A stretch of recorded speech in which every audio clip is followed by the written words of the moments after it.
మన తరం అయిపోయింది. ఇప్పుడు నెక్స్ట్ జనరేషన్ ఎవరు? పెప్సీ, ఈ సుహాసు, సిరి, రిషి, ఆ బాబేం పేరమ్మా, అద్విక్, చిన్నపిల్లలు.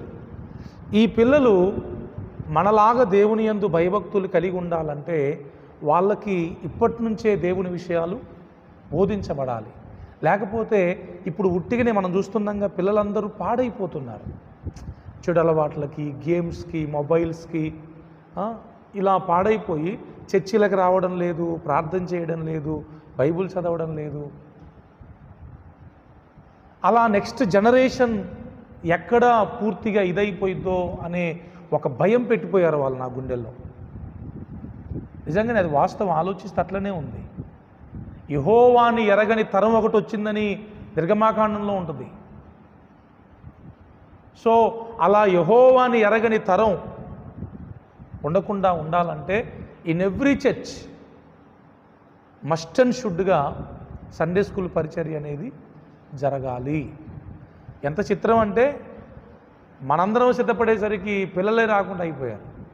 అంటే దుష్టుడు వాని పని ఏదో ఒక రకంగా ఏదో కోణంలో వాడు చేస్తానే ఉంటాడు. వాని పనే అది. పరిచర్యను ఆపడమే, పరిచర్య ధర్మాన్ని జరగకుండా ఆపడమే దుష్టుని పని.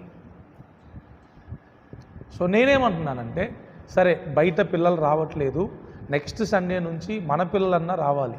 సన్నీ ఖచ్చితంగా మీ పిల్లల్ని పంపించాలి. ఇంకెవరున్నారు?